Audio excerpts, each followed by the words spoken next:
किसी गांव का एक वृतांत है कि किसी गांव में और दो भाई रहते हैं, माता पिता की डेथ हो गई, बड़ा भाई है वो मेहनत मजदूरी करता है, उसकी शादी हो रखी है, वो उसकी पत्नी साथ में रहती है, और छोटा भाई पढ़ता है।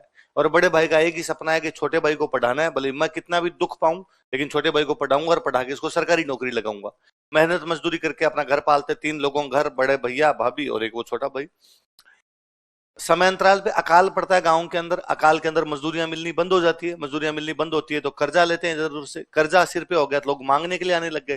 तो दिन बड़े भाई ने अपनी पत्नी को कहा कि देख इस प्रकार कर्जा नहीं उतरेगा, यहाँ बैठे रहे तो मैं बाहर कमाने के लिए जा रहा हूँ, मैं तेरे को हर महीने पैसे भेजता रहूंगा और एक दिन बाहर से बहुत सारे पैसे कमा के लेके आऊंगा, तब मैं जो मांगते हैं उनके भी चुका दूंगा। मांगने वाले तेरे पास आए तो तू उनको कह देना कि भाई पति घर पे नहीं है तो वो चले जाएंगे, तेरे को परेशान नहीं करेंगे। तू बस एक बात का ध्यान रखना कि छोटे वाले भाई की पढ़ाई मत छुड़वा देना, ये पढ़ना चाहिए, सरकारी नौकरी लगना चाहिए, ठीक है।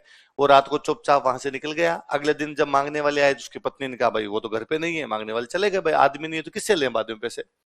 उसने कुछ महीने तक टाइम टू टाइम पैसे भेजे अपनी पत्नी के पास, पत्नी अपना और अपने देवर का खर्चा चलाती रही। 5-7 महीनों बाद बड़े भाई ने न केवल पैसे भेजने बंद किए बल्कि उसकी सूचनाएं आनी भी बंद हो गई, वो कहाँ चला गया कहाँ नहीं गया। पत्नी को लगा हो सकता है 2-4 महीने बाद में भेज दे, उसने घर में जो कुछ थोड़ी बहुत उसकी बचत थी उससे अपना घर चलाया। अब जब फिर भी पैसे आने बंद, पैसे नहीं आए और उसके समाचार भी नहीं आए तो उसके बाद एक आधा कोई गहना गांठी पड़े थे वो बेच के उसने चलाया। फिर फाइनली उसको लगा कि अब मजदूरी करनी पड़ेगी और कोई इलाज नहीं है अपने पास। उसे अपने पति की ये बात याद थी कि छोटे भाई की पढ़ाई छुड़वानी नहीं है, तो वो अब मेहनत मजदूरी करती है, कमाती है और अपने देवर को पढ़ाती है।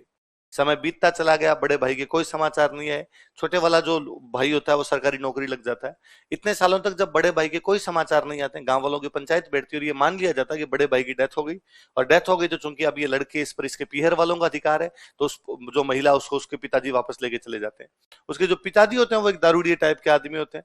एक रात वो देखती है कि उसके पिताजी किसी एक सेठ से उसका समझौता कर रहे हैं, कितने रुपए मुझे दे दो तो मैं मेरी बेटी तुम्हें बेच दूंगा। वो लड़की बेचारी सोचती है अरे यार ये तो बहुत गलत हो रहा है मेरे साथ। वो भागती है वापस अपने देवर के पास आती है और देवर को आगे कहती है भाई मेरे साथ में ये प्रॉब्लम है, मेरे पिताजी मुझे बेचना चाहते हैं। वो देवर कहता है भाई इसमें मैं क्या कर सकता हूँ, क्योंकि बड़े भैया को मृत घोषित कर दिया गया है तो तुम्हारे पर तुम्हारे पीहर वालों का अधिकार है, अब जो पीहर वाले करे वो हो। वो कहते हैं कि बात तो तुम्हारी सही है पर गांव का रिवाज एक ये भी कहता है कि यदि बड़े भाई की डेथ हो जाए तो छोटे भाई से शादी की जा सकती है। नाता, गांव में नाता बहुत कॉमन सी था, तो तुम मेरे से शादी कर लो। उसने वापस कहा कि बात तुम्हारी सही है, इस प्रकार की शादियां होती है पर मैंने आपको हमेशा माँ की नजर से देखा, आपने मुझे पाल पोस के बड़ा किया, आपने नौकरी लगाई, तो मैं इस प्रकार के संबंध कैसे रख सकता हूँ। गांव वालों की वापस पंचायत होती है, गांव वाले वापस समझाते हैं कि आपातकालीन स्थिति है, ये किसी के हाथ बेच दी जाए, अगला लेके जाए फिर वो आगे कहीं और बेच दे, मनुष्य को इस प्रकार से गिरा दिया जाए, उससे अच्छा तुम शादी कर लो यार। तो वो दोनों आपस में शादी कर लेते हैं, उनके बच्चे हो जाते हैं, हंसी खुशी जीवन बीत रहा होता है। एक दिन बड़ा भाई वापस लौटता है। बड़ा भाई आके जब देखता तो वो बड़ा गुस्सा करता अपनी पत्नी पर। वो कहता जब मैं कह के गया था तुम्हें कि भाई तुम्हें मैं वापस आऊंगा तो गांव वाले वापस आए। गांव वालों ने कहा भाई हमने करवाई थी शादी और जब तेरा कोई समाचार नहीं आया तो हम क्या करते। तू कोई बात नहीं पैसे नहीं भेज पाए, समाचार तो भेजता कुछ ना कुछ। तो वो पत्नी अंदर बैठी बैठी सोचती है हूं गोरी किण प्यूरी, पीयू मतलब पति। अब मैं किसकी पत्नी हूँ, अब मेरा पति कौन है, वह है जिसके साथ मैं अभी रहती हूँ या वह है जो बाहर बैठा हुआ आदमी है जो पहले मेरा पति हुआ करता था। इसलिए बुक का नाम क्या है। वो बाहर बैठा आदमी पुनः सोचता है कि अरे यार मैं ये दिन के जीवन में ना आता तो इनका जीवन कितना सही चल रहा था। इन्होंने मेरे को मृत मान लिया था, इन पे कर्जा वगैरह भी नहीं था, हंसी खुशी जीवन व्यतीत कर रहे थे, बाल बच्चे थे, इनके सरकारी नौकरी लगा हुआ था, घर परिवार सब राजी खुशी था। वो बहुत पैसे कमा के लाता, भयंकर धनवान होके आता है। वो रात को चुपचाप वो पैसे छोड़ता है और पैसे छोड़ के यहाँ से चला जाता है, हरिद्वार जाके साधु बन जाता है। कहानी यहाँ से शुरू होती है कि एक पत्रकार है जो हरिद्वार में साधुओं का वो विश्लेषण कर रहा है, साधुओं को देख रहा है। तो वो पत्रकार नोटिस करता है कि एक साधु जो है वो सुबह सुबह 4 बजे कड़कड़ाती हुई ठंड में गंगा नदी में आके स्नान करते हैं। तो एक दिन वो पत्रकार उन साधु के पास जाता है, साधु को जा कहता है कि महाराज ठीक है आप साधु हो पर यूं सुबह सुबह 4 बजे उठ के आके गंगा जी में नहाते हो, विपरीत धारा में खड़े होकर नहाते हो, डर नहीं लगता? कभी लगता नहीं गंगा जी अपने अंदर समा लेंगे? कभी लगता नहीं कि इस ठंडे पानी के अंदर कभी बर्फ जम जाएगी, अंदर ही रह जाएंगे? वो साधु कहता है कि नहीं, मोह माया काम क्रोध इनसे मैं बहुत ऊपर उठा हुआ हूं, मेरे को कोई डर वर कुछ ही नहीं लगते हैं। उस पत्रकार को साधु में बड़ा इंटरेस्ट आता है, तो वो पत्रकार उस साधु को फॉलो करता है, डेली उसके पास बैठता है, उससे बातें सुनता है। एक दिन वो साधु उस पत्रकार कहता है आजा तुझे मैं एक कहानी सुनाता हूँ। और वो साधु जो होता है वो वही कहानी सुनाता जो मैंने अभी आपको सुनाई। वो कहानी सुना के चला जाता है तो पत्रकार बेटा बेटा सोचता है कि साधु बड़ा भाई तो नहीं है। क्योंकि उसने कहा था कि मोह माया से मेरे को कोई भी डर लगता नहीं है।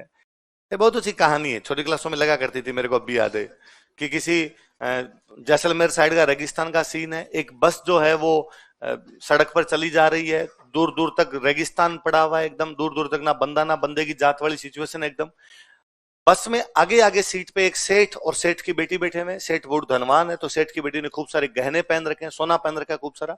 एकदम अंतिम सीट पर एक नवविवाहित जोड़ा है, जिनकी पहले शादी हो गई थी, लेकिन अब वो जो पति अपनी पत्नी को मुकलावा करके ला रहा है। मुकलावा समझते हो? गांव में शादी लड़कियों को छोटी उम्र में कर देते हैं पर भेजते बाद में, तो मुकलावा करके ला रहा है। लड़की नवविवाहिता दुल्हन बनी हुई, घूंघट निकाले हुए चुपचाप बैठी हुई। लड़का भी साफा बांधा हुआ, हाथ में तलवार लिया हुआ, धीर गंभीर हुआ बैठा है एकदम। भाई चुपचाप बैठे, बीन हंसता नहीं, और ज्यादा क्यों हंसे, चुपचाप अपने बैठा हुआ एकदम।